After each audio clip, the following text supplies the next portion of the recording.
السلام عليكم ورحمة الله وبركاته. اهلا متابعينا من كل مكان في فيديو جديد. فيديو النهاردة ان شاء الله هنعمل فيه الجبنة القديمة او المش زي ما بتسموها. هنعملها بالطحينة والخضار. معايا هنا دي جبنة القديمة اللي احنا خللناها مع بعض قبل كده. هتلاقوا الرابط موجود في صندوق الوصف اسفل الفيديو.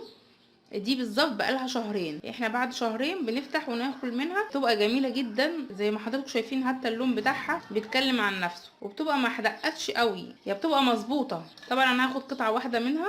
ومعايا هنا ثمره طماطم وثمره خيار وثمره فلفل اخضر، ومعايا ده خس بلدي، سواء خس بلدي او خس كابوتشي. وهنا معايا طحينه، الطحينه دي خام، انا كنت عاملاها في البيت ودول اللي فاضلين، يعني مقدار كده نص كوبايه. دلوقتي اول حاجه انا هفكها ميه ساقعه عادي. بفضل اقلب لما بحصل على القوام المطلوب.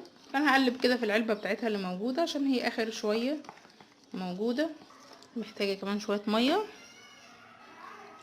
طبعا كل ما بتقلبي فيها اللون بتاعها بقى بيفتح معاكي، تبدا تخف. خلاص كده الطحينه جاهزه معايا. هناخد قطعه واحده من الجبنه، ههرسها بقى هنا مع الطحينه. دلوقتي بقى هحطها هنا على الخضار بتاعي اللي متقطع، هقلبهم كده بقى مع بعض.